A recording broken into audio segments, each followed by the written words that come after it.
देवं श्री राधा कृष्ण पादान् सहगण ललितां श्री विशाखान्वितांश्च गुरुवे गौरचन्द्राय राधिकायै तदालये कृष्णाय कृष्णभक्ताय तद्भक्ताय नमो नमः। श्रीराधाया प्रणय महिमा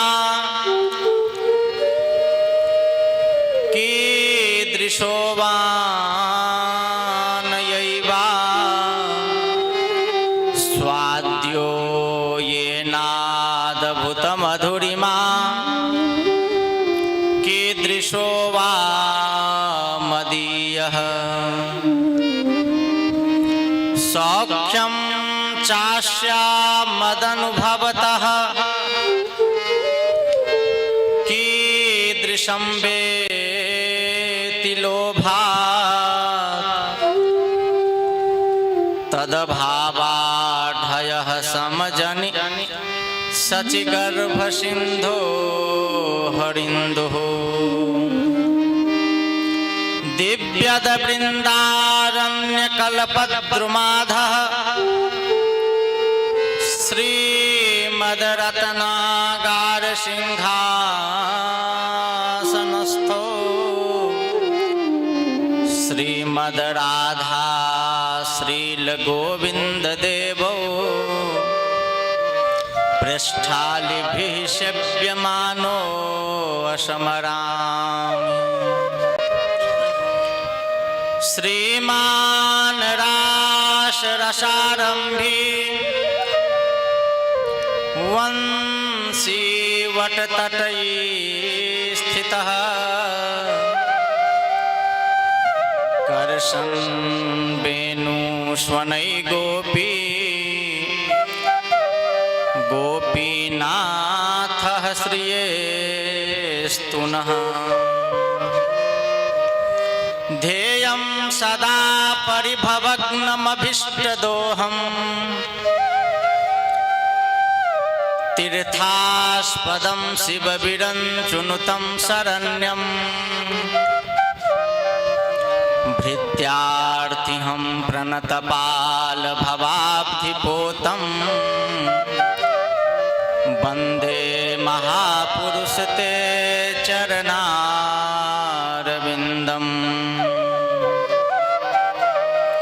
त्यक्त्वा सुदुस्त्यज सुरेपसितराज्यलक्ष्मीं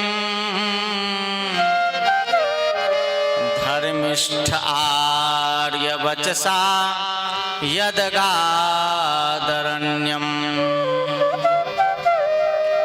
मायामृगं दैत्येप्सितमन्वधावद् वन्दे महापुरुषते चरणारविन्दम्।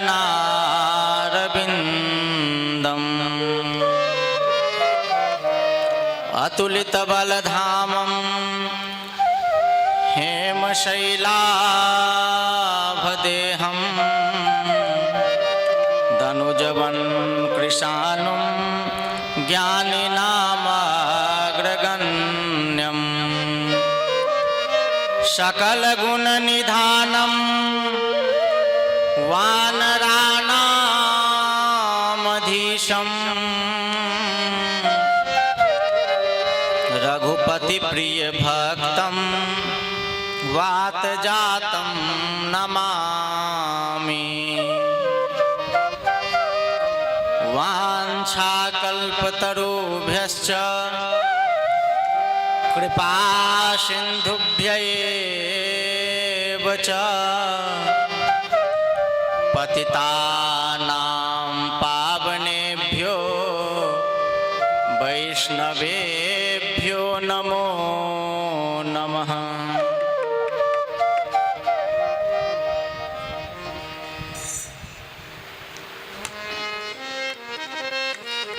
हरे Krishna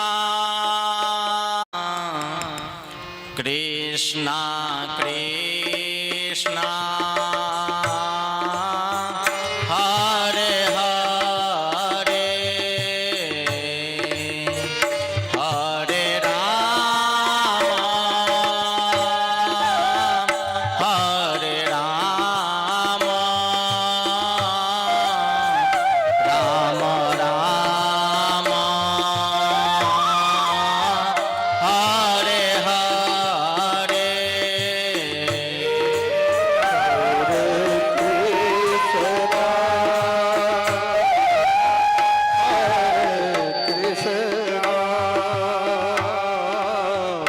Krishna Krishna Hare Hare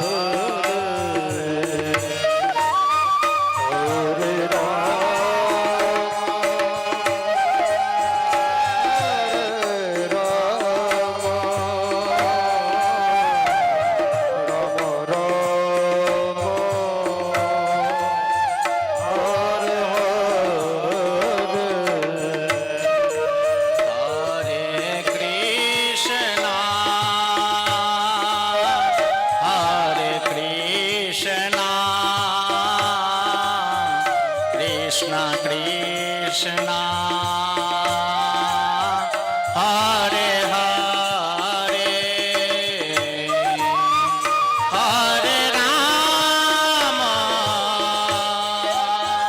Hare Rama Rama Rama Hare Hare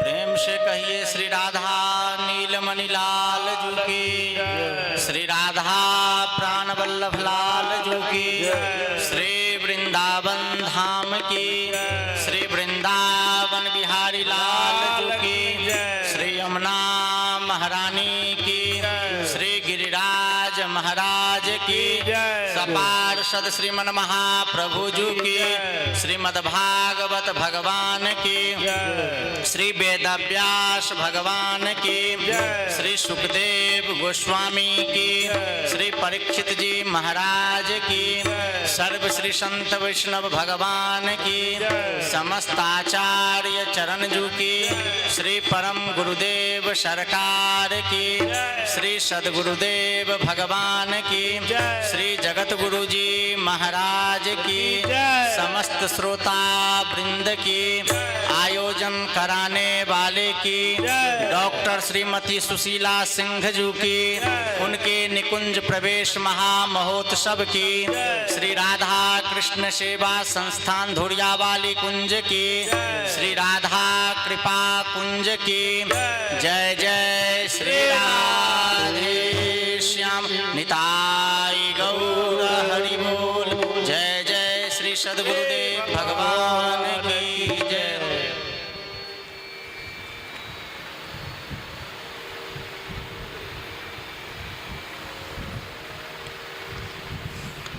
अखिल रसामृत सिंधुसार विग्रह निखिल हेय प्रतिनीक अकारण करुण दीन बंधु दया सिंधु कृपा सिंधु भक्तवांछा कल्पतरु भक्तवत्सल भगवान श्री राधा नीलमणि लालजू एवं प्राणेश्वरी हृदयेश्वरी श्री कृष्ण प्राणाराध्या वृषभानुजा श्रीमती श्री प्रियाजू एवं कलिपावनावतार श्रीमन महाप्रभु जी की अहेतु की कृपा करुणा से हम आप सभी को मानव जीवन प्राप्त करने का जो एकांतिक लाभ फल सत्संग है, श्रीमद् भागवत जी के माध्यम से श्री राधा कृपा कुंज के इस सुंदर और दिव्य भवन में बैठ करके प्राप्त करने का सुंदर सुयोग्य अवसर प्राप्त हुआ है। यह मानव का जो शरीर है, जब भगवान किसी जीव के ऊपर एक तरफा कृपा करते हैं, अनुग्रह करते हैं, तो उस जीव को मनुष्य का शरीर प्रदान करते हैं। क्योंकि जितनी भी योनियां हैं, 84 लाख योनियों में भगवान का को यह मनुष्य का जो शरीर है, सबसे अधिक मनुज मोहि भाए, यह मनुष्य का शरीर भगवान को अत्यंत प्रिय है। क्योंकि इस मानव को भगवान ने अपने जैसा बनाया है, इसे बुद्धि दी है, इसको ज्ञान दिया है, और उस ज्ञान का वास्तविक प्रयोजन क्या है, उस बुद्धि का वास्तविक प्रयोजन क्या है, तो उस बुद्धि का वास्तविक प्रयोजन है कि संत सद्गुरुदेव भगवान की शरणागति को ग्रहण करके और युगल सरकार के चरण कमलों में मेरी भक्ति हो जाए, उनसे प्रेम हो जाए। यही मनुष्य जीवन का एकमात्र उद्देश्य है। तो सर्वप्रथम प्रातः स्मरणीय वंदनीय श्री सद्गुरुदेव भगवान के श्री चरणों में साष्टांग दंडवत प्रणाम करता हुआ यहाँ जो भगवत स्वरूप संत विराजमान हैं, ऐसे पावन संत चरणारविंदों में बारंबार दंडवत प्रणाम करता हुआ आप समस्त श्रद्धालु श्रोताओं को भी मेरा बारंबार प्रणाम। एवं जो दूर रह करके भी जो शरीर से यहाँ उपस्थित नहीं हो सके हैं, लेकिन राधा कृष्ण सेवा संस्थान यूट्यूब चैनल के माध्यम से देश विदेश में रह करके भी भगवान की इस मधुराति मधुर लीला कथा का अपने कर्णपुटों के माध्यम से श्रवण कर रहे हैं, इस भागवती गंगा में अवगाहन कर रहे हैं, उसका रसपान कर रहे हैं, उन समस्त श्रद्धालु श्रोताओं को भी मेरा कोटि कोटि दंडवत। अभी आप श्री सद्गुरुदेव भगवान के श्रीमुख से प्रथम स्कंध की कथा का आप श्रवण कर रहे थे। कथा के क्रम में आपने नारद जी के पूर्व चरित्र का श्रवण किया है कि देवदत्ताभिमां वीणां स्वर ब्रह्म विभूषितां मूर्छयित्वा हरिकथां गायमानश्चराम्यहम्। नारद जी अपने बीना पर भगवान नाम का संकीर्तन करते हुए तीनों लोकों में विचरते ही रहते हैं। अब आगे श्री सूत गोस्वामी शौनक जी कह रहे हैं कि निर्गते नारदे सूत भगवान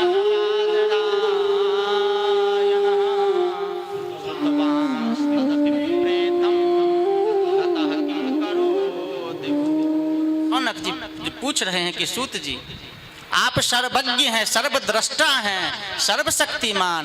भगवान व्यास ने नारद जी का अभिप्राय जान लिया और फिर उनके चले जाने पर उन्होंने क्या कहा, तो आगे सूत जी कह रहे हैं कि ब्रह्म नद्यां सरस्वत्याः श्रमः पश्चिमे तटे सम्या प्रास इति प्रोक्त ऋषीणाम सत्रवर्धनः।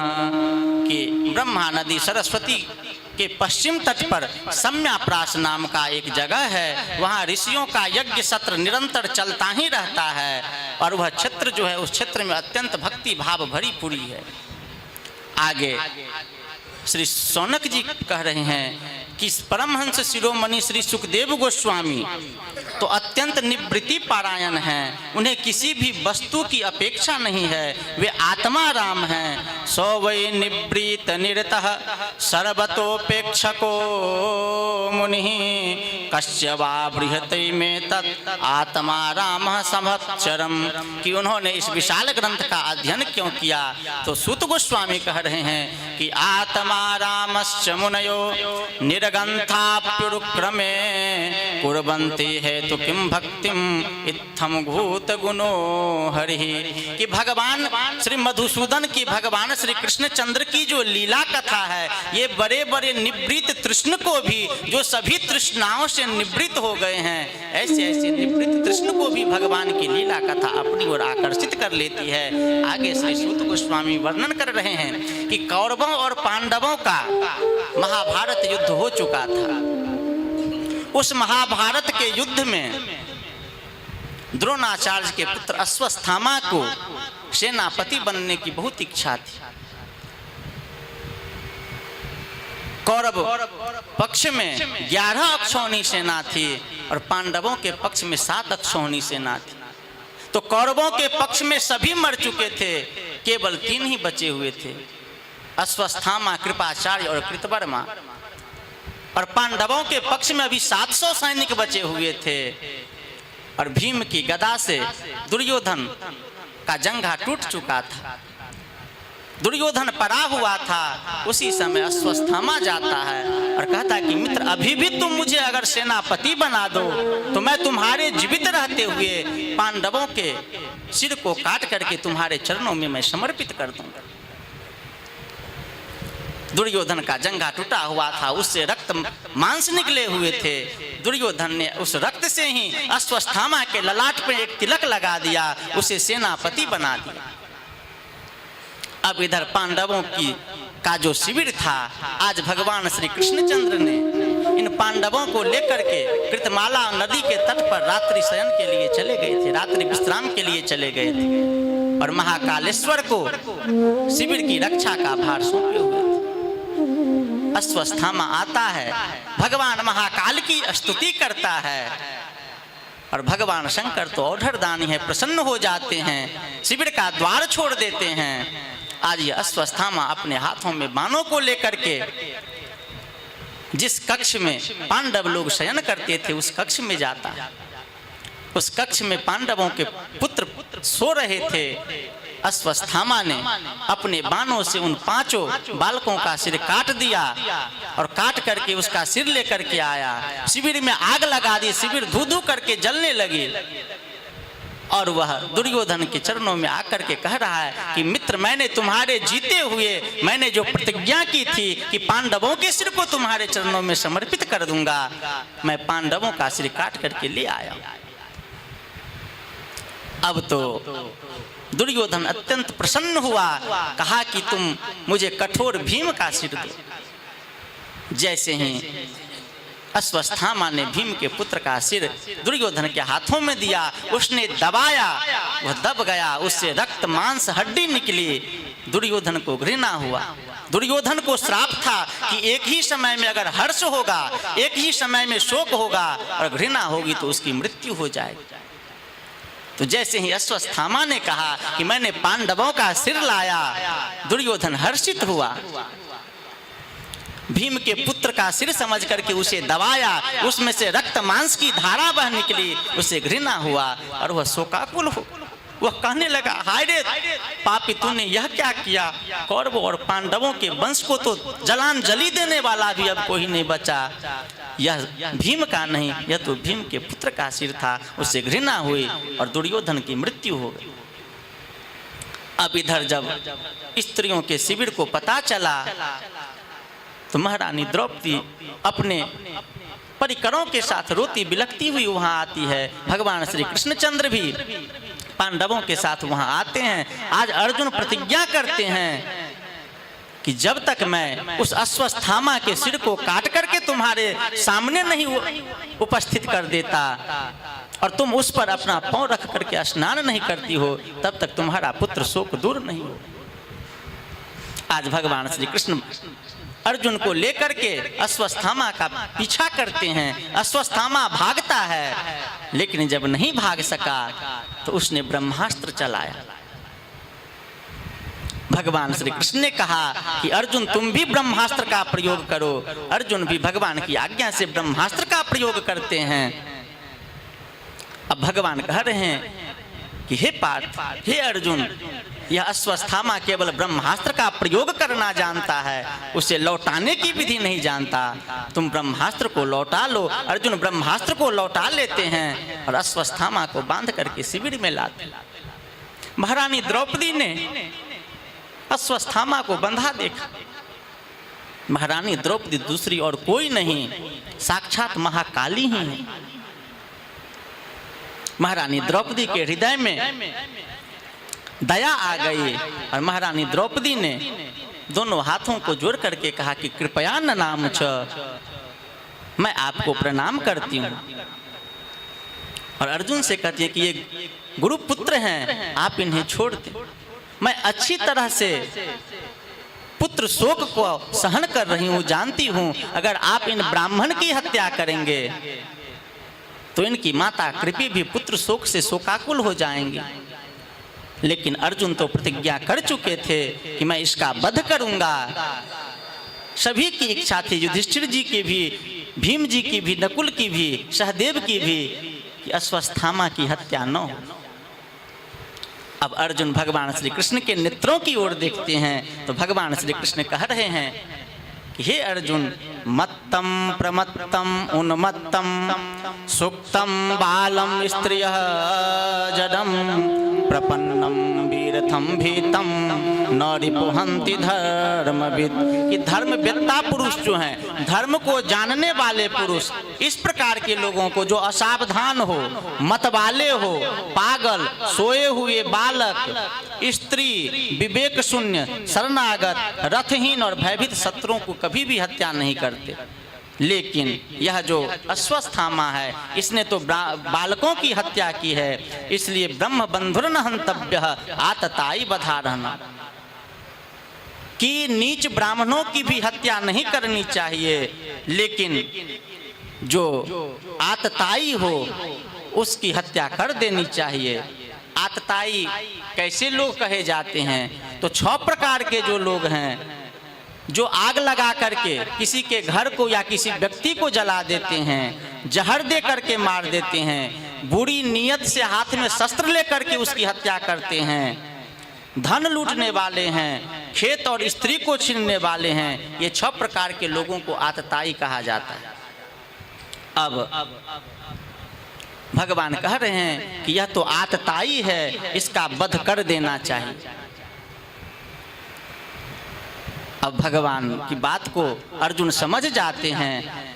वहाँ पर भगवान कह रहे हैं कि वपनम द्रविनादानम अस्थानम निर्जापनम तथा एष ही ब्रह्म बंधुर्नाम बधो नान्योस्ति दैहिकः।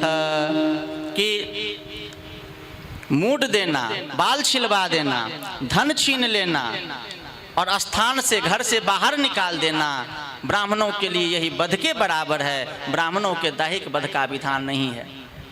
अब अर्जुन भगवान की बात को समझ जाते हैं और अश्वत्थामा का आधा सिर मुड़ा देते हैं, आधी दाढ़ी मुड़ा देते हैं। अश्वत्थामा के सिर में एक मणि थी, उस मणि को निकाल लेते हैं और वहाँ से भगा देते हैं। यही उनके लिए वध के बराबर होता है। लेकिन अब भी अश्वत्थामा नहीं माने। एकमात्र कौन? पांडवों की अभिमन्यु की पत्नी उत्तरा के गर्भ में पांडवों के पुत्र पल रहे थे, अर्जुन के पुत्र पल रहे थे। उस उत्तरा के गर्भ को नष्ट करने के लिए पुनः अश्वत्थामा ब्रह्मास्त्र का प्रयोग करते हैं। महारानी उत्तरा भयभीत होकर के और भगवान के शरणागति को ग्रहण करती है। तो उत्तरा कह रही है कि पाहि पाहि महायोगिन देवदेव जगतपते नान्यम त्वद्भयं पश्ये यत्र मृत्यु परस्परम। कि पाहि पाहि महायोगिन देवदेव जगतपते, हे भगवान मैं आपकी शरणागति को ग्रहण कर रहा हूँ, आप मेरे इस गर्भ की रक्षा कीजिए। तो जो भगवान संकल्प से ही उत्तरा के गर्भ की रक्षा कर सकते थे, लेकिन आज भगवान ने अपनी भक्तवत्सलता को प्राकट्य करने के लिए अपने सुदर्शन चक्र को लेकर के महारानी उत्तरा के गर्भ में प्रविष्ट हो जाते हैं और उत्तरा के गर्भ की रक्षा करते हैं। आगे महारानी कुंती भगवान की स्तुति करती हुई कह रही है कि तथा परमहंसानाम मुनिनाम अमलात्मना भक्ति योग विधानार्थम कथम पश्येमहि स्त्रियः। महारानी कुंती कह रही है कि हे भगवान तथा परमहंसा नाम मुनि नाम अमलात्म नाम भक्ति योग विधानार्थम कथम पश्यम ही स्त्रिय, कि आप शुद्ध हृदय वाले विचारशील जीवन मुक्त परमहंसों के हृदय में अपनी प्रेममयी भक्ति का प्रचार करते हैं। हे भगवान मैं आपको नमस्कार कर रही हूँ। कृष्णाय वासुदेवाय देवकी नंदनाय च नंद गोप कुमाराय गोविंदाय नमो नमः। कि हे कृष्ण हे वासुदेव हे देवकी नंदन नंद गोप कुमाराय, हे नंद गोप कुमार मैं आपको बारंबार नमस्कार कर रही हूँ। नमः पंकज नाभाय नमः पंकज मालिने नमः पंकज नेत्राय नमस्ते पंकजांघ्रे।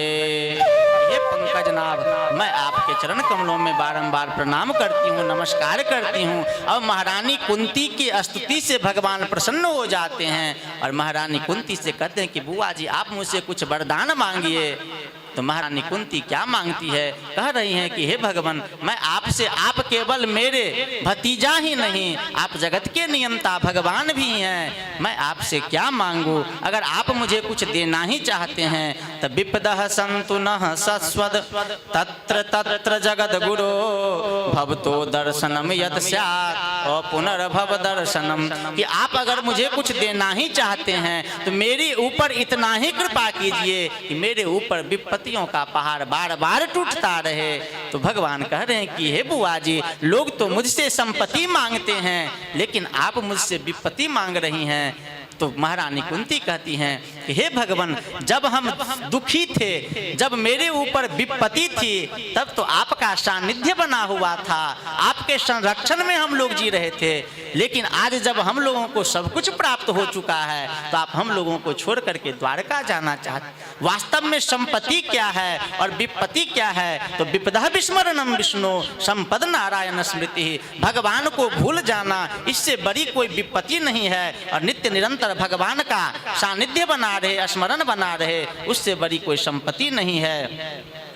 अब भगवान युधिष्ठिर जी को राज सिंहासन पर बैठाना चाहते हैं लेकिन युधिष्ठिर जी शोकाकुल हैं कि मेरे कारण ही, एक राज्य सिंहासन के कारण ही इतने लोगों का वध हुआ है, इतने लोग मारे गए हैं। तो युधिष्ठिर जी वन में जाकर के अपना प्रायश्चित करना चाहते हैं लेकिन भगवान समझाते हैं कि युधिष्ठिर आपके लिए इस समय वन में जाकर के भजन करना यह उचित नहीं है। आप राज सिंहासन को स्वीकार करिए कि आपके नगर में जितने भी, आपके राज्य में जितने भी प्राणी अनाथ हुए हैं, जिन छोटे बालक के पिता मारे गए हैं युद्ध में, जो स्त्रियां विधवा हो गई है, तो राजा का कर्तव्य होता है कि वह उसकी रक्षा करे, उसका पोषण करे।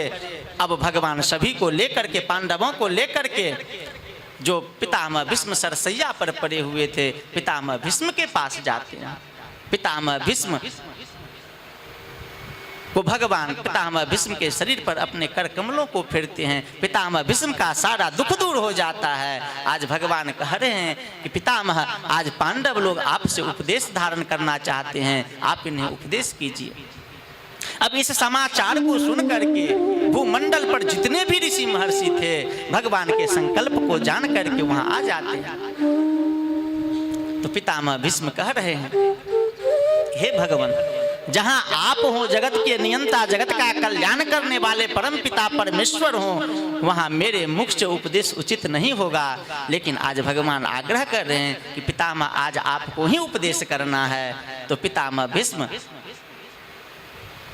पांडवों को और वहां पर जितने भी ऋषि महर्षि थे सबको उपदेश कर रहे हैं। महाभारत का जो भीष्म पर्व है वह संपूर्ण भीष्म पर्व पितामह भीष्म की के द्वारा दिए गए उपदेश ही है। यह सत्संग 52 दिनों तक चलता रहा। सब सूर्योदय होने पर जाते थे और पुनः सूर्यास्त होने पर पांडव लोग लौट करके चले आते थे। अब सूर्य उत्तरायण हो चुका था। पितामह भीष्म सोच रहे हैं कि ऐसा सुंदर समय कैसे मिलेगा। देखिए जीवन का यही एकमात्र उद्देश्य होना चाहिए। कि आप इतना भगवान का भजन कीजिए, भगवान में ऐसे तन्मय हो जाइए। देखिए भगवान की वाणी है कि जे जथा माम प्रपद्यन्ते तांस तथैव भजामि हम, कि जो भक्त मेरा जैसा भजन करता है उसका मैं भी उसी प्रकार से भजन करता हूँ। तो जीवन के अंत में भगवान का स्मरण होता रहे, ऐसा अभ्यास करना चाहिए। इतना तो करना स्वामी जब प्राण तन से निकले, गोविंद नाम लेके तब प्राण तन से निकले। इतना तो करना स्वामी जब प्राण तन से निकले। इतना तो करना स्वामी जब प्राण तन से निकले। गोविंद नाम लेके जब प्राण तन से निकले। गोविंद नाम लेके जब श्री गंगा जी का तट हो, यमुना का बंसी बट हो। गंगा जी का तट हो, यमुना का बंसीवट हो। तेरा सांबरा निकट हो, तेरा सांबरा निकट हो। जब प्राण तन से निकले। इतना तो करना स्वामी जब प्राण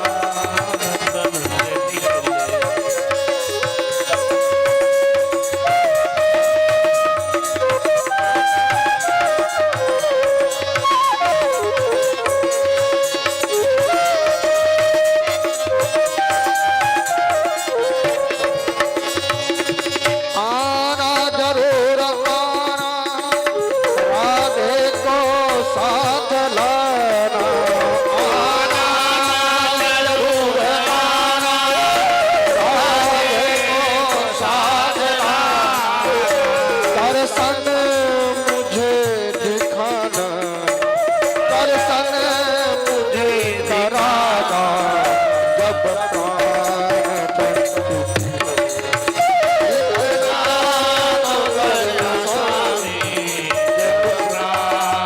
तन से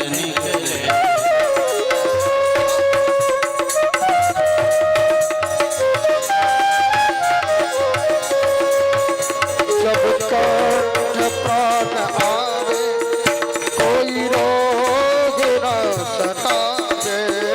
जब कंठ प्राण आए कोई रोग न सतावे। जम दर्श न दिखावे, जम दर्श न दिखावे। जब प्राण तन से इतना तो करना स्वामी जब प्राण तन से निकले।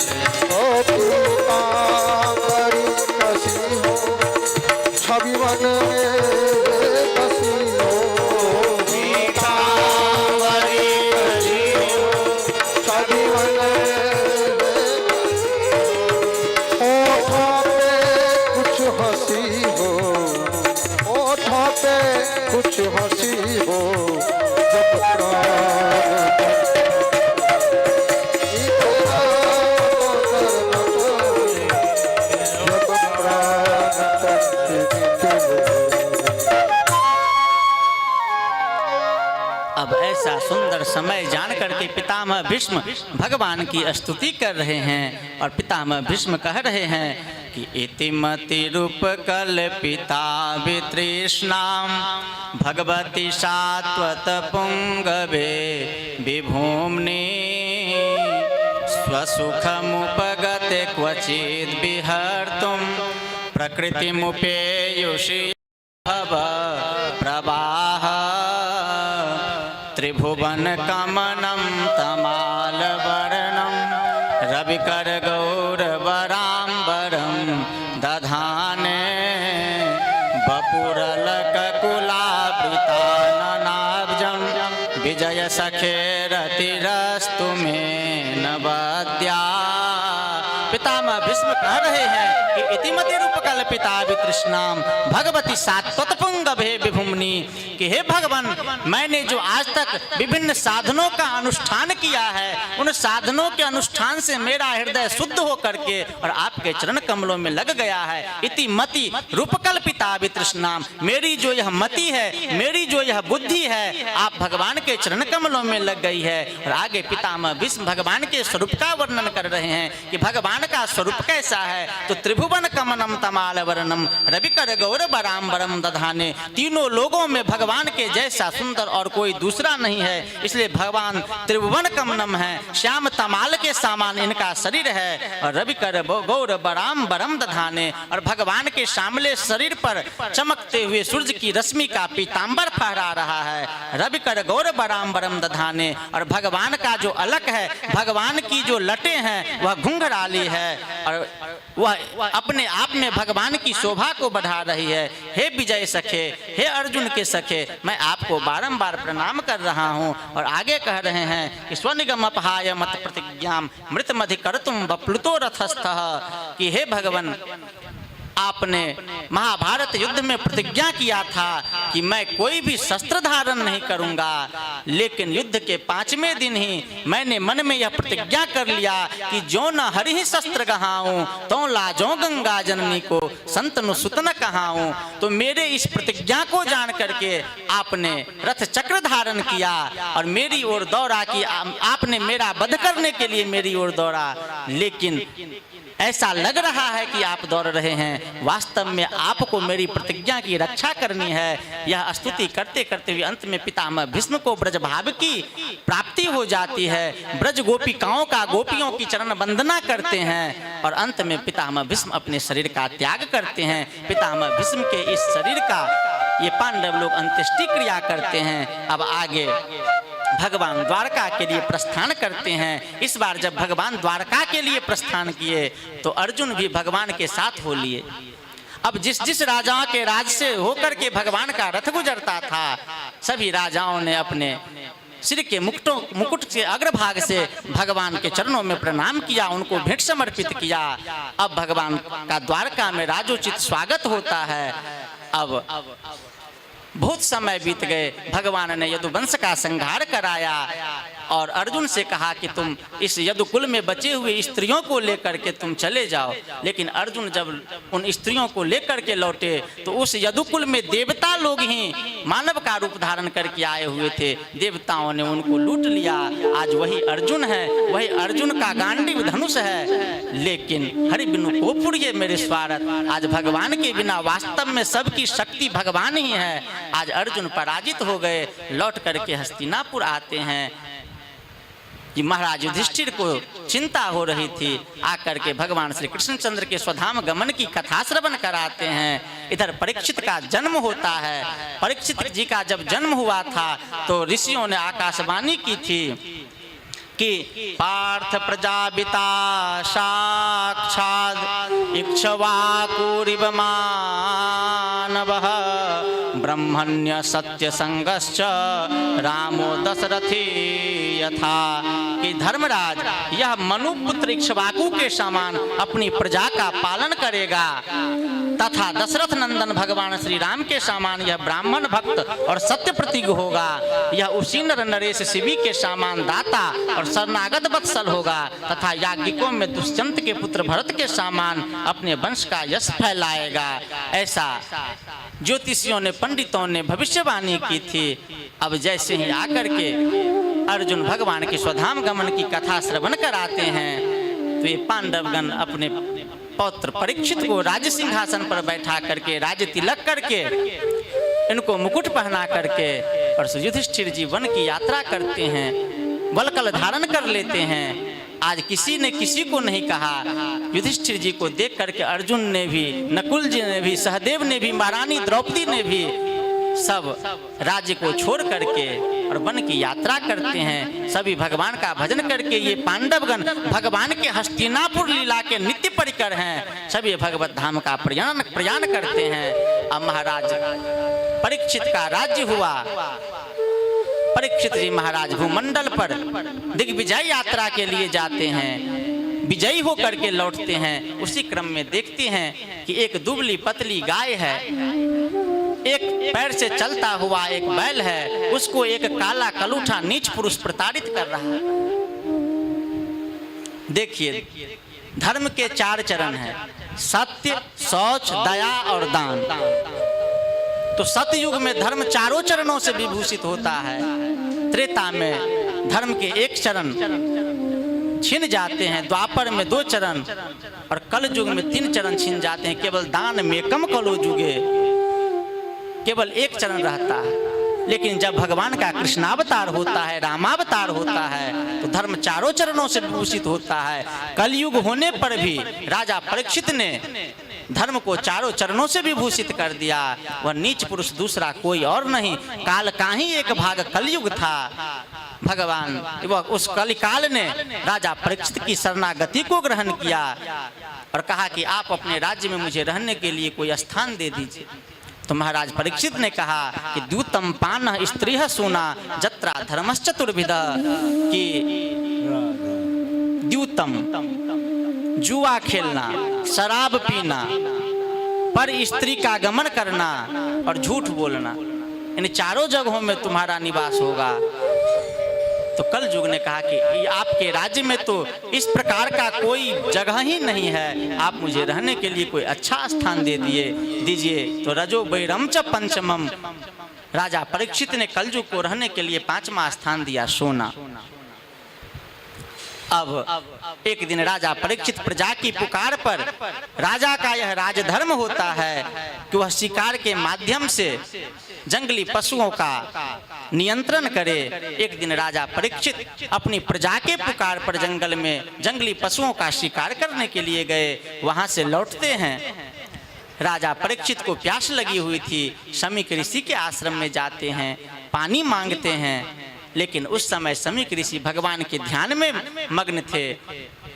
राजा परीक्षित का आगमन हुआ है, शमीक ऋषि को मालूम नहीं हुआ।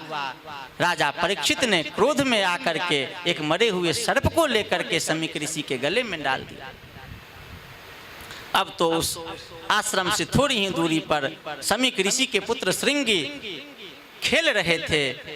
श्रृंगी ने जब देखा कि राजा परीक्षित ने इस प्रकार का दुर्व्यवहार किया है, तो उसने कौशिकी नदी के जल में स्नान किया, अपनी अंजलि में जल लेकर के और श्राप देते हुए कहा कि इति लंघित मर्यादाम सप्तमे तक्षके हनि। राजा परीक्षित ने जो इस प्रकार के मर्यादा का उल्लंघन किया है, इसलिए आज के 7वें दिन तक्षक सर्प के डसने से इनकी मृत्यु हो जाए।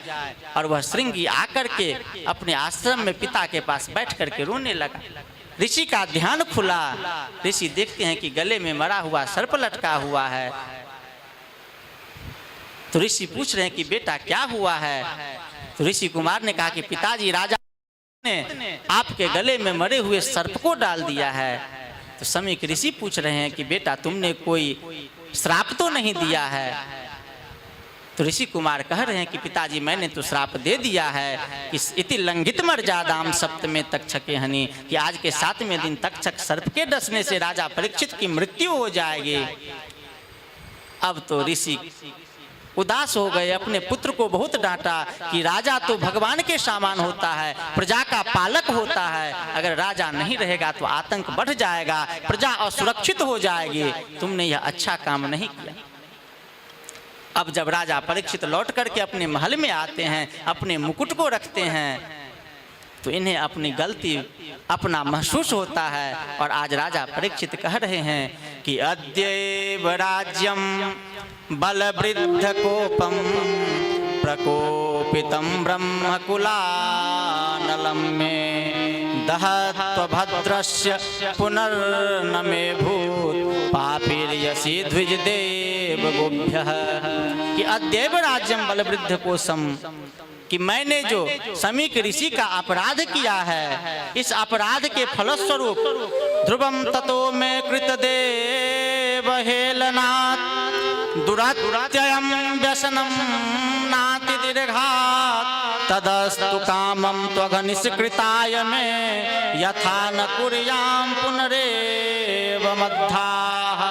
राजा परीक्षित कह रहे हैं कि मैंने जो ऋषि का अपमान किया है उस ऋषि की क्रोधाग्नि से मेरा जो यह राज्य है, मेरा जो यह कोष है, यह जल करके राख हो जाए। प्रकोपितम ब्रह्म कुलानलम में दहत्व भद्रस पुनर्नमे भूत, जिससे कि आगे कोई भी ऋषियों का इस प्रकार का अपमान करने से डरे। ये सोच ही रहे थे कि उसी समय ऋषि के एक शिष्य आकर के कहते हैं कि हे राजर्षि, हे राजन, ऋषि कुमार ने आपको श्राप दिया है कि आज के 7वें दिन तक्षक सर्प के डसने से आपकी मृत्यु हो जाएगी। राजा परीक्षित को उस तक्षक सर्प का डसना अत्यंत भला मालूम हुआ। राजा परीक्षित प्रसन्न हो गए और कहने लगे कि भगवान विष्णु ने मेरे ऊपर कृपा की है कि मुझे स्वयं ही इसका प्रायश्चित करवा दिया। अब राजा परीक्षित ने अपने पुत्र जन्मेजय को राज सिंहासन पर बैठाया, राज तिलक किया, मुकुट दिया पहना करके एक पुरोहित को दे करके, और अपने राज्य को छोड़ करके परम पावनी गंगा जी के परम पावन तट सुखताल में आ जाते हैं। और वहां पर राजा परीक्षित कह रहे हैं कि या वै लसत् श्री तुलसी विमिश्र कृष्णांग्रिरेणुभ्यधिकां मुनेत्रे पुनाति लोकानुभयत्र शेषान् कस्तां न सेवे मरीष्यमानः। कि या वै लसत् श्री तुलसी विमिश्र कृष्णांग्रिरेणुभ्यधिकां मुनेत्रे, कि श्री गंगा जी जो हैं ये भगवान श्री कृष्ण चंद्र के चरण कमलों पर चढ़ी हुई जो तुलसी है, उस तुलसी की सुगंध को लेकर के और इस प्रवाहित हो रही हैं, जो तीनों लोकों को पवित्र करती हैं। पुनाति लोकानुभयत्र शेषान् कस्तामन सेवे मरिष्यमान। कौन ऐसा मरणासन्न प्राणी होगा जो श्री गंगा जी का सेवन नहीं करेगा। और आगे कह रहे हैं कि तत्रोपजगमु भुवनम पुनाना महानुभावा मुनयः सशिष्या प्रायेण तीर्थापगमापदेशे स्वयं ही तीर्थानि पुनन्ति सन्तः। अब राजा परीक्षित के इस प्रकार के संकल्प को सुन करके भूमंडल के जितने भी ऋषि महर्षि थे, अत्रि वशिष्ठ च वनः शरद्वान अरिष्टनेमि भृगुवंगिराश्च पराशरो गाधिसुतोत्थराम उतथ्य इंद्र प्रमदिद्म बाहो मेधातिथि देवल देवरातो भरद्वाजो गौतमो पिप्पलादः मैत्रः और वह कवसः कुंभयोनि द्वैपायनो भगवन्नारदश्च अन्ये च देवर्षि ब्रह्मर्षि वर्जा राजर्षि वर्जारुणादयश्च नानार्षे प्रवरान् समेता नभ्यर्च राजा शिरसा ववन्दे।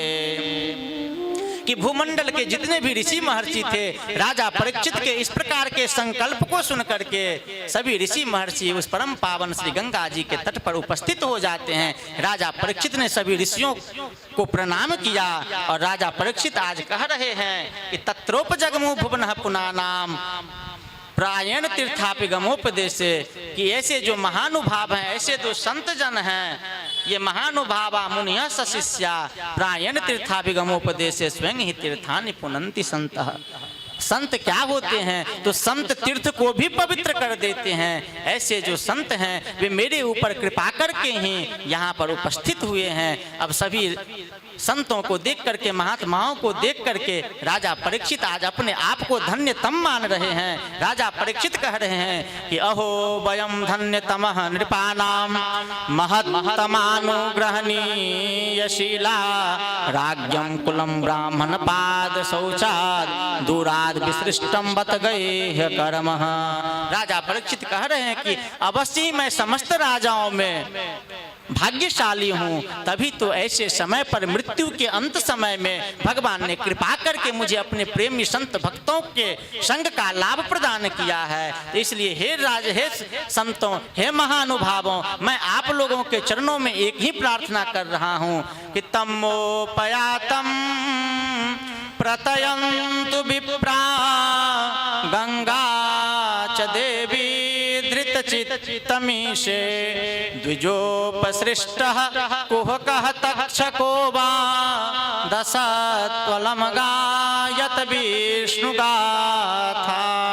कि हे ब्राह्मणों, हे ऋषियों, मैं अपने मन को आपके और श्री परम पावनी श्री गंगा जी के चरण कमलों में मैं अपने आप को समर्पित कर दिया हूँ।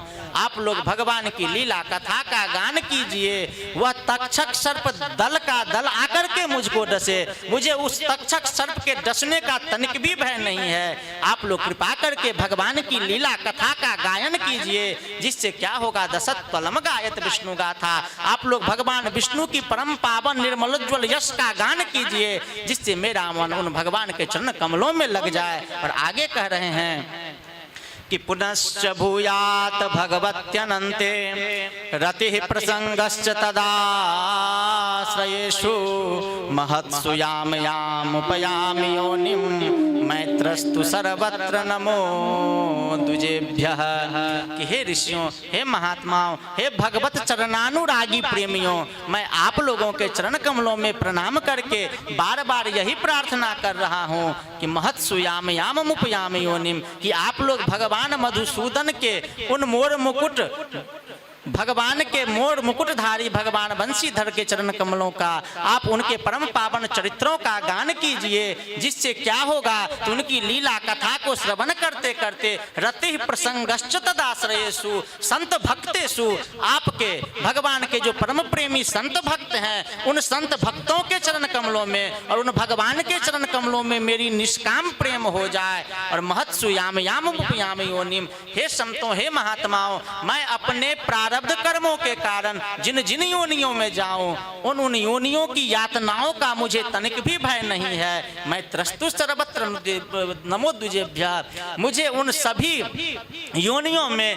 सभी प्राणियों के प्रति मुझ में मैत्री भाव हो जाए, आप ऐसी कृपा कीजिए। यही बात वृत्रासुर भी कह रहा है कि ममोत्तम श्लोक जने सुसख्यम संसार चक्रे भ्रमतः स्वकर्म भी त्वन्माययात्मजदार्गे श्वासक्त चित्तस्य ननाथ भूयात्।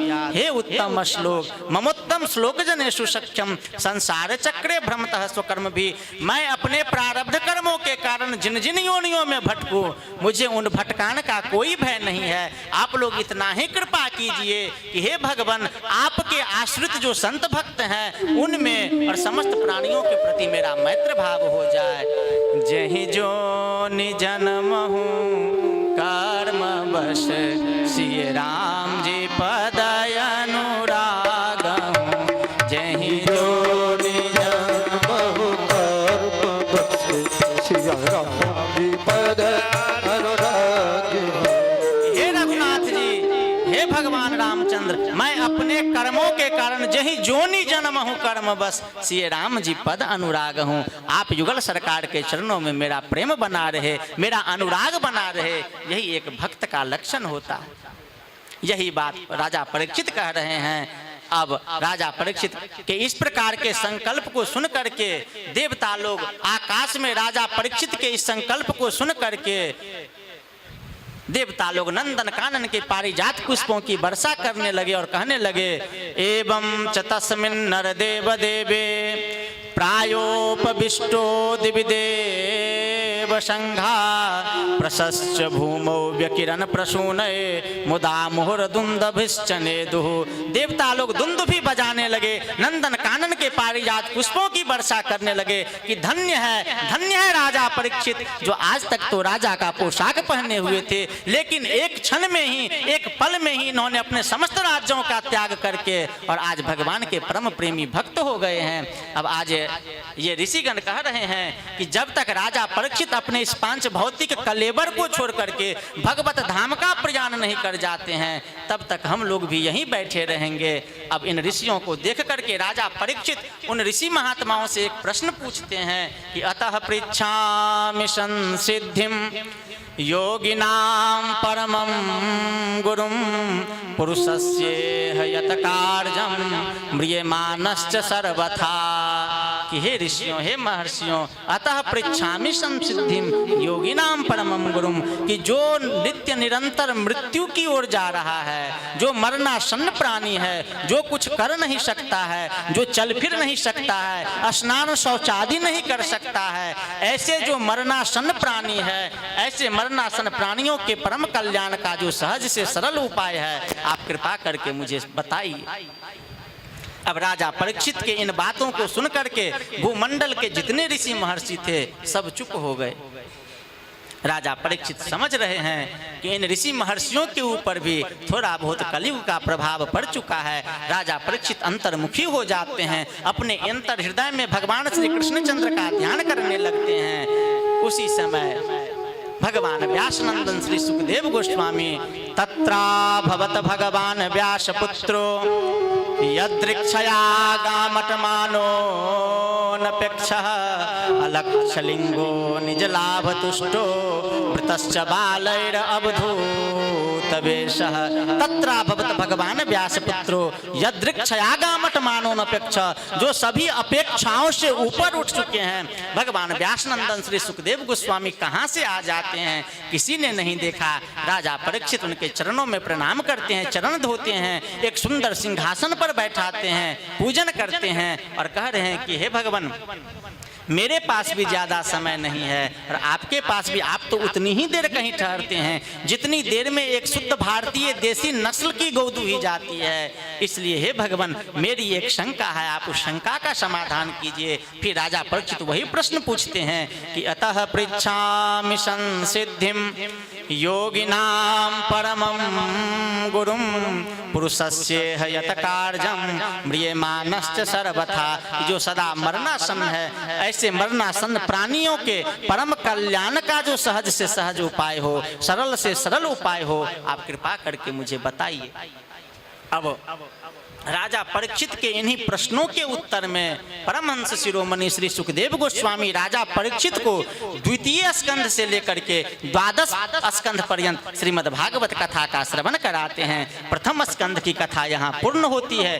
द्वितीय स्कंध के प्रारंभ में राजा परीक्षित के द्वारा पूछे गए यह प्रश्न का परमहंस शिरोमणि श्री सुखदेव गोस्वामी अनुमोदन करते हुए, प्रशंसा करते हुए कह रहे हैं कि वर्यानेशते प्रश्न कृतो लोकहितं नृप आत्मवित्त सम्मतः पुंसां श्रोतव्यादिषु यः परः।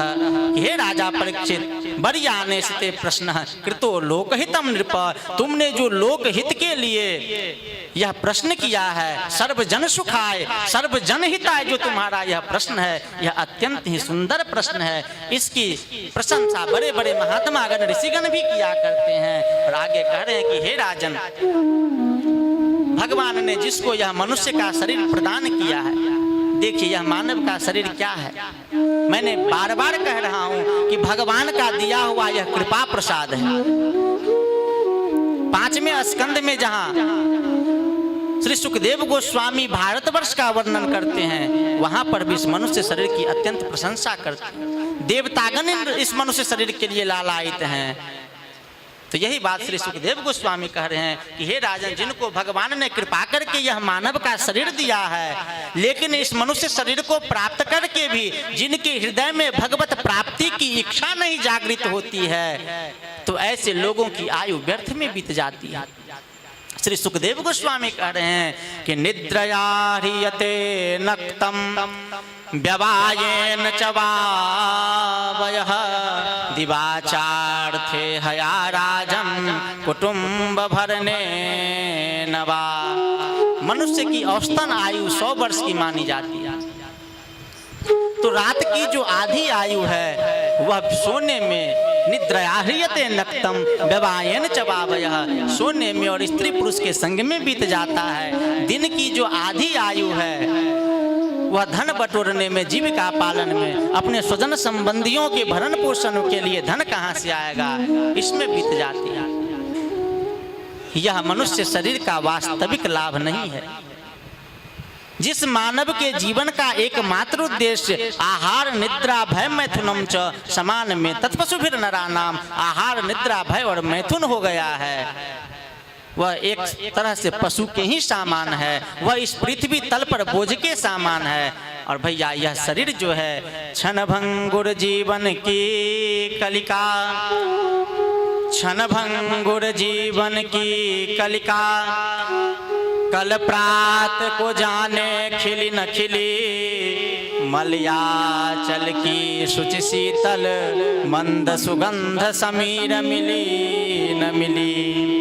कलिकाल कुठार लिए फिरता, तन नम्र से चोट झिली न झिली, कहले हरिनाम यरी रसना, फिर अंत समय में मिली न मिली।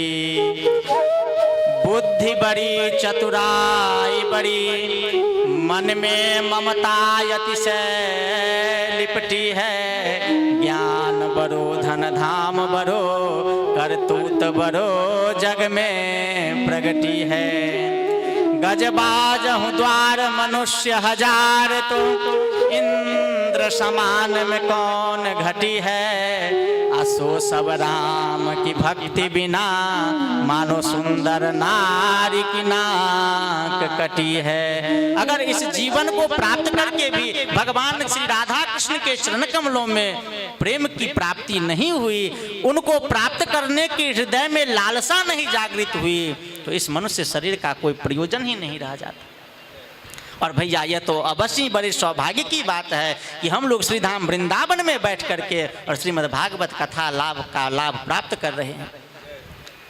यही बात श्री सुखदेव गोस्वामी कह रहे हैं कि हे राजन, जो सर्वथा मरणासन्न प्राणी है उसके कल्याण का एकमात्र साधन है कि तस्मात् भारत सर्वात्मा भगवान ईश्वरो हरि, श्रोतव्यः कीर्तितव्यश्च अस्मर्तः वीक्षता भयम।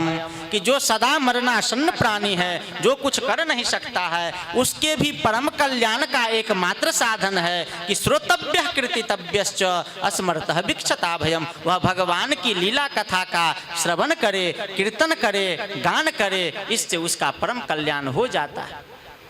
तो अब जहां पर परमहंस शिरोमणि श्री सुखदेव गोस्वामी राजा परीक्षित को भगवान नाम की इस महामहिमा का श्रवण थे, उस सभा में बड़े बड़े सांख्यवादी, ज्ञानी, कर्मी, जोगी, जति बैठे हुए थे। उन समस्त ऋषियों को भगवान नाम के विषय में किसी प्रकार की शंका न हो जाए, तो शंका का समाधान करते हुए श्री सुखदेव गोस्वामी कह रहे हैं कि एतावान सांख्य योगाभ्याम स्वधर्म परिनिष्ठयः जन्म लाभः परः पुंसाम अन्ते नारायण स्मृति। कि एतावान सांख्य योगाभ्याम स्वधर्म परिनिष्ठयः जन्म लाभः परः पुंसाम अन्ते नारायण स्मृति। कि चाहे जिस भी साधन से हो, सांख्य से हो या अपने स्वधर्म के पालन से हो, मनुष्य जीवन का एकमात्र लाभ यह है कि अंत में भगवान का स्मरण होना चाहिए। भैया यह कैसे संभव होगा? तो अंत में भगवान नाम का स्मरण होता रहे, इसका एकमात्र उपाय है। प्रहलाद जी असुर बालकों से सप्तम स्कंध में कहते हैं कि कौमार आचरेत प्राज्ञो धर्मान भागवतान्यः दुर्लभम मानुषम जन्म तदप्य ध्रुवमर्थदम। कि हे मेरे प्यारे सखाओं, हे मेरे प्यारे मित्रों, यह मानव का जो शरीर है अत्यंत दुर्लभ है और क्षणभंगुर है। इस मानव शरीर को छोड़ करके जाना है, इसका कोई ठिकाना नहीं है। इसलिए कौमार आचरित प्राज्ञो, बचपन से ही, बाल्यावस्था से ही भगवान का भजन प्रारंभ कर देना चाहिए, ताकि जीवन के अंत में भगवान का स्मरण होता रहे। और भगवान की वाणी है कि जे जथा माम प्रपद्यन्ते तांस तथैव भजाम्यहम् भजन तम भजमानस्य। कि जो मेरा जैसा भजन करता है, जिसने जीवन भर मेरा भजन किया है, लेकिन जीवन के अंत में मृत्यु के समय वह मेरा स्मरण करना चाहता है, लेकिन कफ पित्त और बात के कारण उसका गला रुंध गया है, वह मेरा स्मरण नहीं कर पा रहा है, तो ऐसे समय में मैं ही अपने भक्तों का स्मरण कर लेता हूँ, जिससे उसकी अधोगति नहीं होती है, वह मुझको प्राप्त हो जाता है। और भैया यह संसार जो है, यह तो एक नाट्य मंच है। इस नाट्य मंच के हम आप पात्र हैं और इस जो पात्र जैसा अपना नाट्य प्रस्तुत करता है उसे उसी प्रकार की गति की प्राप्ति होती है। क्योंकि गोस्वामी जी ही कहते हैं कि कर्म प्रधान विश्व करि राखा, जो जस करहि सो तस फल चाखा। कि अपने कर्मों का फल तो भोगना ही पड़ेगा। इस संसार को छोड़ करके एक न एक दिन जाना है। रहना नहीं देश बिराना है, रहना नहीं देश बिराना है।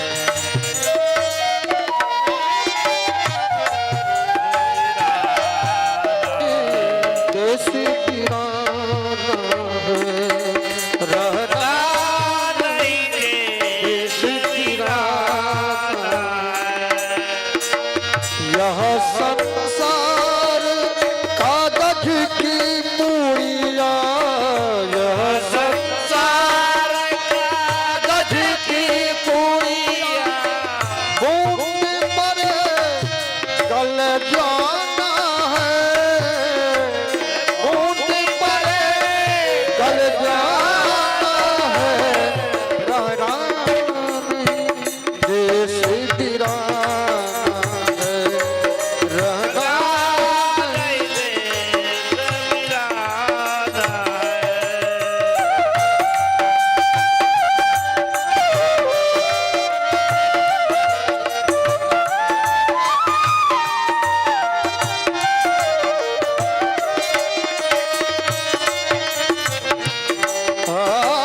यह संसार काट की मारी, यह संसार काट की मारी, आग लगे जल जाना है, आग लगे जल जाना है। रहना नहीं देश बिराना है, रहना देश बिराना है।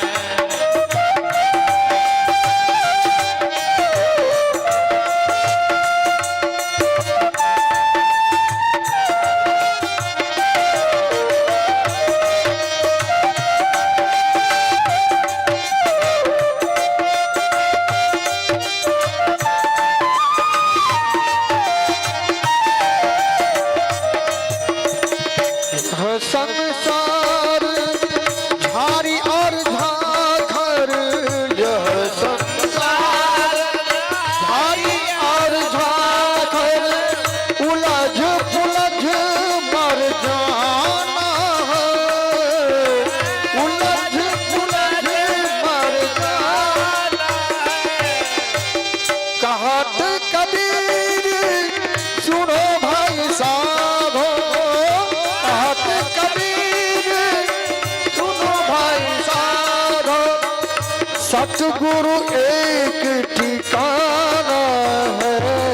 रहना नहीं देश बिराना है, रहना नहीं देश बिराना है, रहना नहीं देश बिराना है, रहना नहीं देश। जय हो। आगे परमहंस शिरोमणि श्री सुखदेव गोस्वामी राजा परीक्षित को अपने पूर्व जन्म की कथा श्रवण करा रहे हैं कि परिनिष्ठितोऽपि नैर्गुण्यै उत्तम श्लोक लीलया गृहीत चेता राजर्षे आख्यानम जदधीतवान। कि परिनिष्ठितोऽपि नैर्गुण्ये उत्तम श्लोक लीलया। श्री परमहंस शिरोमणि श्री सुखदेव गोस्वामी कह रहे हैं कि हे राजन, हे परीक्षित, निर्गुण ब्रह्म में मेरी निष्ठा ही नहीं थी, परिनिष्ठा थी, लेकिन भगवान सगुण साकार उत्तम श्लोक की एक लीला कथा ने मेरे मन को बालात भगवान की ओर खींच लिया, सगुण साकार की ओर खींच लिया। कहते हैं कि भगवान श्री कृष्ण के संबंध का एक श्लोक जब महर्षि वेद व्यास के शिष्यगण वन में समिधा लाने के लिए जाते थे तो उन्हें भय होता था, तो वे लोग भगवान के मधुराति मधुर लीलाओं का गान करते थे। तो एक दिन उनके मुख से परमहंस शिरोमणि श्री सुखदेव गोस्वामी ने एक श्लोक श्रवण किया कि बरहा पीरम नटवर बपुः कर्णयोः करनिकारं बिभ्रदवासः कनककपिशं वैजयन्तीं च मालां रन्ध्रान् वेणुरधर सुधया पूरयन् गोपवृन्दै वृन्दारण्यं स्वपदरमणं प्राविशद्गीतकीर्तिः। कि बरहा पीरम नटवर बपुः, इसमें भगवान के स्वरूप का वर्णन किया गया है कि मोर मुकुट धारी भगवान का स्वरूप कैसा है। तो भगवान अपने मुकुट के सर्वोपरि भाग में मोर का पंख धारण किए हुए हैं। बरहा पीरम नटवर बपुः, भगवान नटवर बने हुए हैं। नटवर कर्ण योह कर्णिकारम, और एक ही कनेर का पुष्प है, उसको भगवान कभी अपने दाहिनी कान में और कभी बाएं कान में धारण करते। कर्ण योह कर्णिकारम बिभ्रदवासः कनक कपिशम वैजयंतीम च मालाम, और भगवान के श्यामल शरीर पर सूर्य के चमकते हुए रेशमी के समान वस्त्र धारण किए हुए हैं, वैजयंती माला धारण किए हुए हैं, और गोप सखागण भगवान के लीलाओं का गान करते हुए चल रहे हैं पीछे पीछे। भगवान इस ब्रजभूमि पर नंगे पांव विचरण कर रहे हैं। तो श्री सुखदेव गोस्वामी कह रहे हैं कि इतना सुंदर ब्रह्म तो मैंने कभी नहीं देखा है। जाने बिनु न हो ही परतीति, अबिनु परतीति हो ही नहीं प्रीति। जब तक आपका परिचय किसी से नहीं होगा तब तक उससे प्रेम नहीं हो सकता है। श्री सुखदेव गोस्वामी कह रहे हैं कि और कहो। तो आगे कह रहे हैं वेद व्यास जी के शिष्यगण, अहो बकीयम स्तन कालकूटम जिघंसयापाय दप्य साध्वी ले भेगतिम धातृचिताम ततुन्यम कम बादयालुम शरणम ब्रजेम। अब तो परमहंस शिरोमणि श्री सुखदेव गोस्वामी का मन भगवान की ओर खिंच गया। आगे श्री सुखदेव गोस्वामी कह रहे हैं इस प्रकार, एतन् निर्विद्यमानानां मिक्षिता कुतो भयं योगिनां नृपनिर्नीतं हरेर नामानुकीर्तनम। कि जो लोग लोक या परलोक की किसी भी वस्तु की इच्छा रखते हैं या इसके विपरीत संसार से विरक्त होकर के भगवान के चरण कमलों की प्रेम सेवा को ही प्राप्त करना चाहते हैं, तो उन सभी लोगों के लिए शास्त्रों का एक ही निर्णय है, वे उन्मुक्त स्वर से छल कपट त्याग करके भगवान की लीला कथा का गान करे। और हे राजन, जो अपने कल्याण की ओर से सावधान नहीं है उसकी आयु तो व्यर्थ में बीत जाती है, लेकिन जो अपना कल्याण चाहता है उसका एक क्षण पल में भी कल्याण हो जाता है। उदाहरण देते हैं कि खटवांगो नाम राजर्षि ज्ञात्वे यतामिहायुष मुहूर्तात सर्वमुत्सृज्य गतवान अभयम हरिम। कि राजर्षि खटवांग जो अयोध्या के राजा हुए हैं, एक घड़ी में ही भगवान का भजन करके भगवान को प्राप्त हो गए हैं। और हे राजन, मनुष्य को चाहिए कि भगवान का ध्यान करे, और भगवान का ध्यान करते समय अगर मन इधर उधर भटके तो उससे घबराना नहीं चाहिए। जितासनो जित श्वासो जित संगो जितेन्द्रियः स्थूलो भगवतो रूपे मनः संधार्ये धिया। कि मन को वश में करे। मन वश में कैसे होगा? तो भगवान का भजन करे, उनकी लीला का गान करे, भगवान के स्वरूप का ध्यान करे, भगवान के चरण चिन्हों का ध्यान करे, उससे तुरंत ही मन वश में हो जाता है और भगवान को प्राप्त हो जाता है। अब द्वितीय स्कंध के द्वितीय अध्याय में परमहंस शिरोमणि श्री सुखदेव गोस्वामी राजा परीक्षित को क्रम मुक्ति और सद्यः मुक्ति का वर्णन श्रवण करा रहे हैं। क्रमिक मुक्ति क्या है और सद्यः मुक्ति क्या है? तो क्रमिक मुक्ति कहते हैं कि जब उपासकों के उपासना काल में मन में किसी प्रकार की इच्छा बाकी रह जाती है, वासना बाकी रह जाती है, तो उसका क्रमिक मुक्ति होता है। क्रमिक मुक्ति से प्राय है कि पुनरपि जननम पुनरपि मरणम पुनरपि जननी जठरे शयनम। बार बार मातृगर्भ में आना, जन्म लेना और मरना, यही क्रमिक मुक्ति है। सद्यः मुक्ति का स्वरूप बताते हैं कि तुम ही निवेदित भोजन करही प्रभु प्रसाद पट भूषण धरही और नव योगेश्वर पाद एकादश स्कंध में कह रहे हैं कि कायेन वाचा मनसेन्द्रियैर्वा बुद्ध्यात्मना वानुसृत स्वभावात् करोति यत् यत् सकलं परस्मै नारायणायेति समर्पयेत।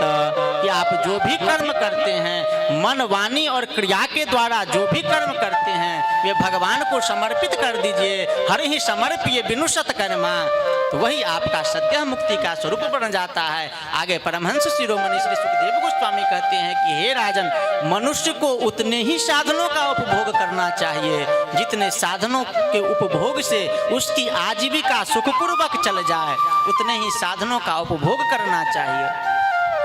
उससे अधिक साधनों का जो उपभोग करता है वह यमराज के दंड का पात्र होता है।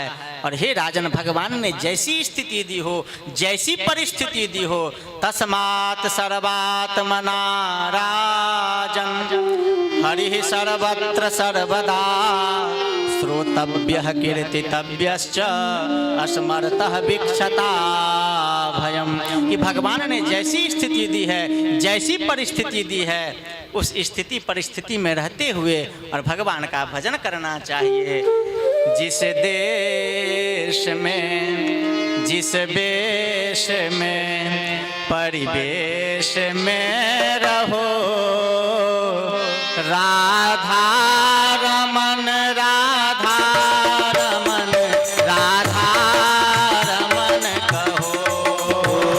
जिस देश में, जिस देश में, परिवेश में रहो, राधा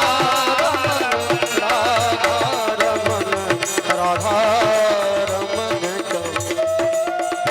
जिस देश में, जिस वेश में, परिवेश में रहो, राधा रमन राधा रमन राधा रमन कहो। जिस रंग में, जिस ढंग में, जिस संग में रहो, ढंग में, जिस संग में रहो, राधा रमन राधा रमन राधा रमन कहो। राधा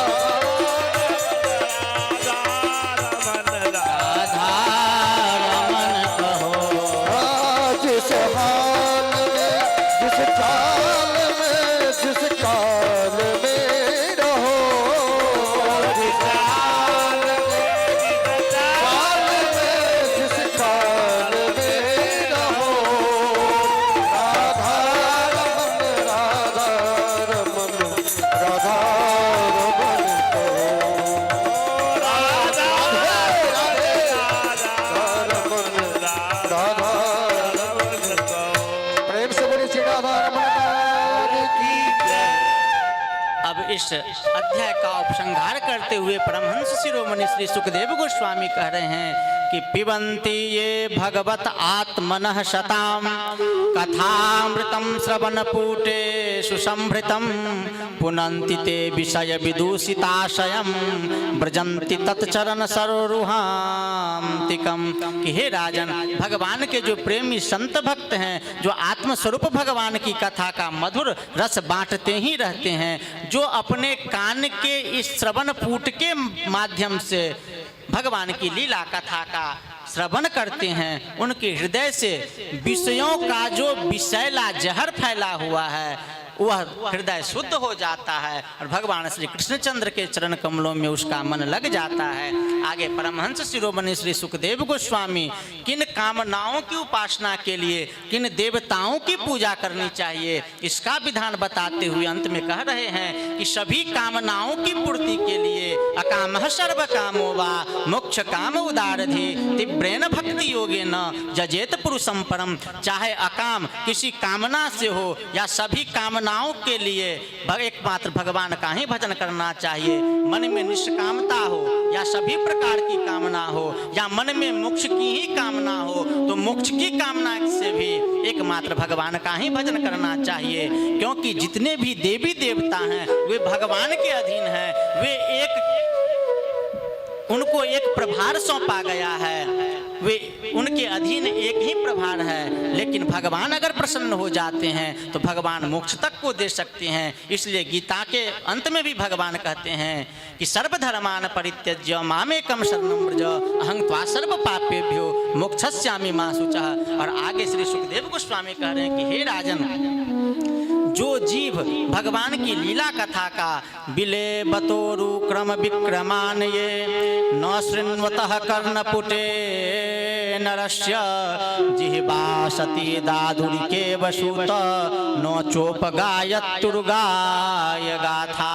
कि जो जीव भगवान की लीला कथा का गान नहीं करता है वह मेढक के जीव के समान है।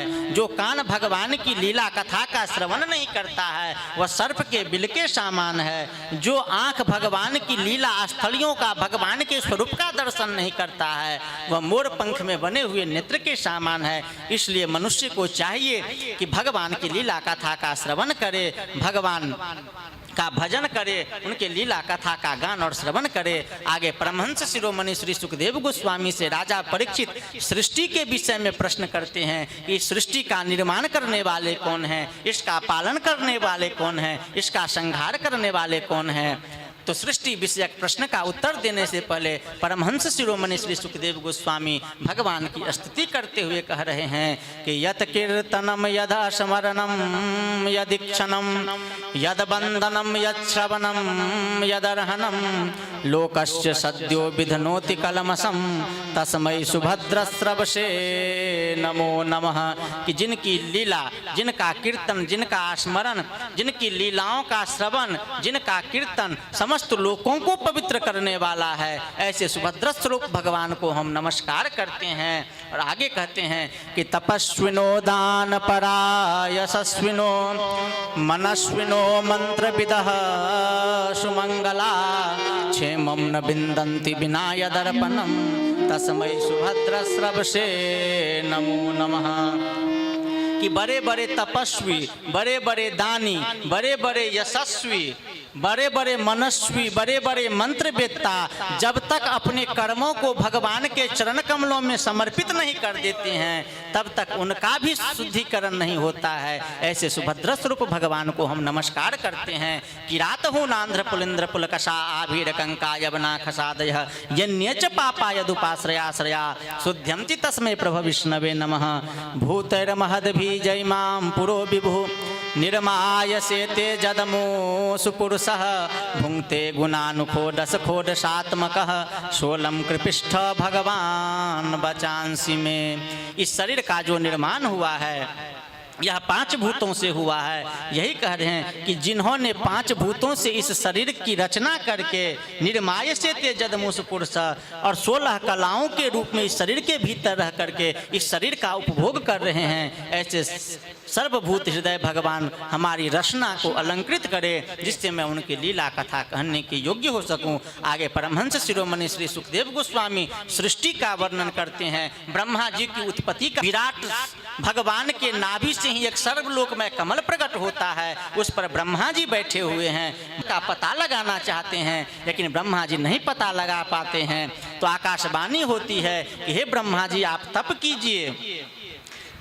ब्रह्मा जी भगवान की तपस्या करते हैं, ब्रह्मा जी की आराधना से भगवान प्रसन्न होते हैं, ब्रह्मा जी को दर्शन देते हैं, ब्रह्मा जी को भगवत धाम का दर्शन कराते हैं।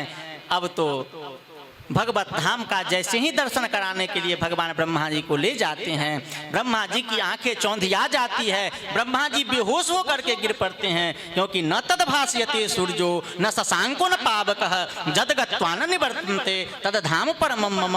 ब्रह्मा जी जो हैं यह 3 भूतों के अधीन हैं, लेकिन भगवान का जो धाम है सबके परम प्रकाश सोई, राम अनादि अवधपति सोई। भगवान का धाम भगवान के प्रकाश से, चिन्मय प्रकाश से प्रकाशित होता है। न तत्र सूर्यो भांति न चंद्र तारकम न तत्र विद्युतो भांति कुतोयम अग्नि। फिर ब्रह्मा जी पर भगवान की कृपा होती है।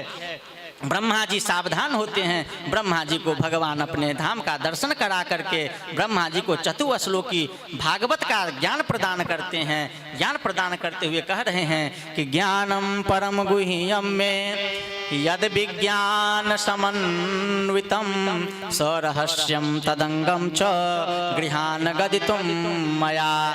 हे ब्रह्मा जी, अब मैं आपको यह परम दिव्य ज्ञान प्रदान करने जा रहा हूँ। आप सावधान होकर के इस ज्ञान को प्राप्त कीजिए। यावान हम यथा भावो श्लोक के माध्यम से कह रहे हैं कि हे ब्रह्मा जी, मेरा जो स्वरूप है, मैं जो हूँ, मेरा जो ज्ञान है, मेरा जो कर्म है, मैं उसी रूप में आपको प्रदान कर रहा हूँ। आप इसे ग्रहण कीजिए। अहमेवाशमेवाग्रे नान्यद जद सत सत परम पश्चादहम यदि तच्च जो शेत सोस्म्य हम। हे ब्रह्मा जी, जब यह सृष्टि नहीं थी उस समय भी मैं था। जब यह सृष्टि बनी हुई है तो इस सृष्टि के रूप में भी मैं बना हुआ हूँ, और जब यह सृष्टि नहीं रहेगी तब जो शेष बच जाएगा वह भी मैं ही रहूँगा। ऋतेरथम यत प्रतीयेत नो प्रतीयेत चात्मनि तद्विद्वात्मनो मायां यथा भासो यथा तमः यथा महांति भूतानि भूतेषु चावचेष्वनु प्रविष्टान्य प्रविष्टानि तथा तेषु न तेष्वहम्। एतावदेव जिज्ञास्याम तत्त्वजिज्ञासुनात्मनः अन्वये व्यतिरेकाभ्यां यद स्यात् सर्वत्र सर्वदा। एतन्मतं समातिष्ठ परमेन समाधिना भवान कल्प विकल्पेषु न विमुह्यति करहिचित्। भगवान कह रहे हैं कि हे ब्रह्मा जी, एतन्मतं समातिष्ठ परमेन समाधिना, मैंने जो आपको यह श्रीमद् भागवत का परम दिव्याति दिव्य ज्ञान प्रदान किया है, इसमें आप पूर्ण निश्चित हो जाइए। इससे क्या होगा, तो आने वाले समय में जब आप सृष्टि की रचना करेंगे तो आपके मन में यह अभिमान नहीं होगा कि सृष्टि के रचयिता हम ब्रह्मा हैं। आपको यह भाव बना रहेगा कि भगवान की कृपा से ही हमें सृष्टि की रचना करते हैं। अब इस द्वितीय स्कंद के अंतिम अध्याय में परमहंस शिरोमणि श्री सुखदेव गोस्वामी श्रीमद् भागवत महापुराण के 10 लक्षणों का वर्णन करते हैं। पुराण के 5 लक्षण होते हैं। सर्गश्च प्रतिसर्गश्च वंशो मन्वन्तराणि च वंशानुचरितं चैव पुराणं 5 लक्षणम।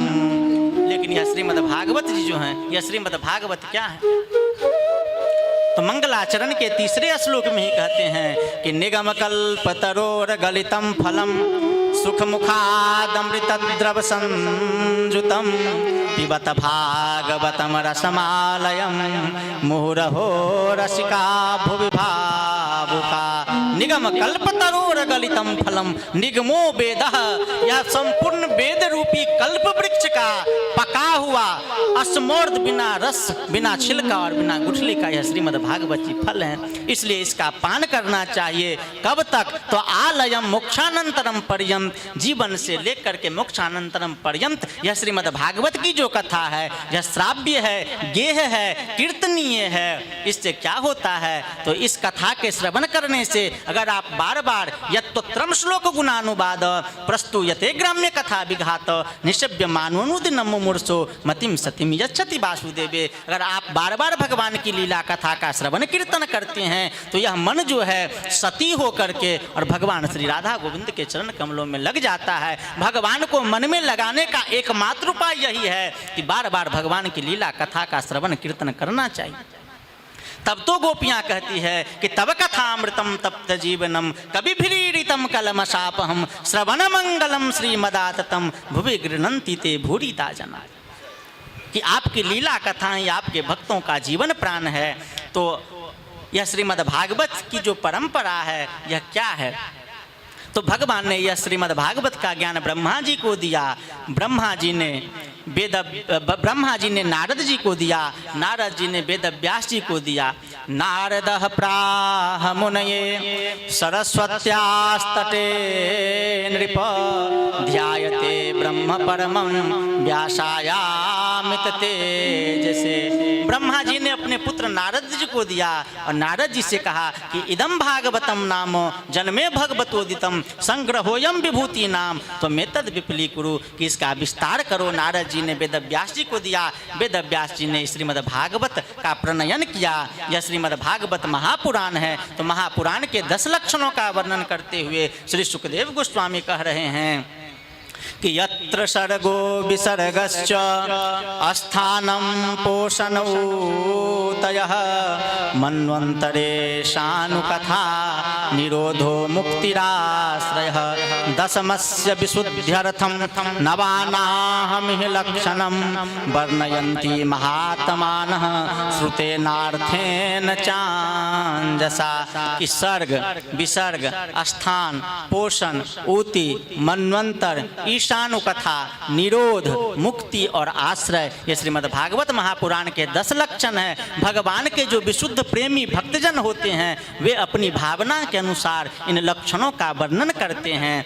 इन्हीं शब्दों के साथ मैं अपनी वाणी को विश्राम देता हूँ और जो त्रुटि हुई होगी, मैंने संक्षिप्त में संपूर्ण कथा श्रवण कराने का प्रयास किया। जो त्रुटि हुई होगी उसके लिए मैं क्षमा भी चाहता हूँ। श्री सद्गुरुदेव भगवान के श्री चरणों में दंडवत प्रणाम करता हुआ आप समस्त श्रद्धालु श्रोताओं को भी दंडवत प्रणाम करता हूँ। जय जय श्री राम। निताई गौर हरि बोल। श्री सद्गुरुदेव भगवान की जय। भागवत भगवान की जय। अब भागवत जी की आरती होगी और आप लोग प्रसाद लेकर के हरे कृष्ण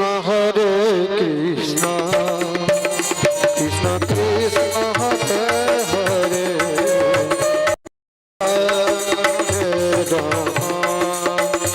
राम राम हरे हरे हरे कृष्ण कृष्ण हरे हरे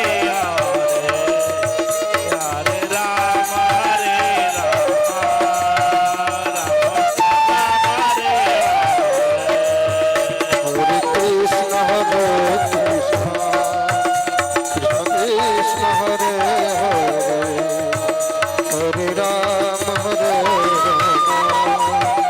राम राम हरे हरे हरे कृष्ण हरे कृष्ण हरे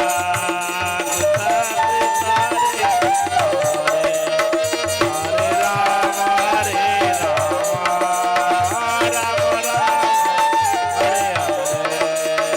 हरे कृष्ण कृष्ण कृष्ण हरे हरे हरे राम हरे हरे हरे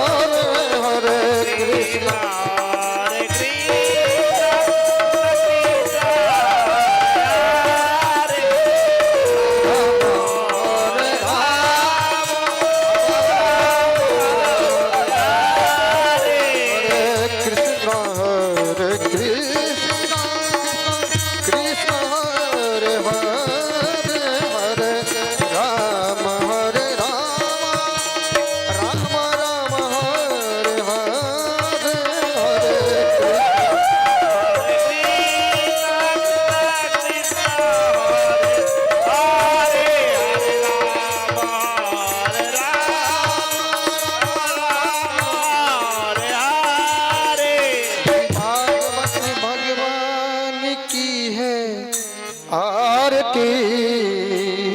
पापियों को पाप से हटार की श्री भागवत भगवान की है आरती पापियों को पाप से है श्री भागवत भगवान की है आरती पापियों को पाप से हटारती श्री भागवत भगवान की है आरती पापियों को पाप से है या अमर ग्रंथ है मुक्ति पंथ या पंचम पेर निराला नव ज्योति जगाने वाला या अमर पंचम पेर निराला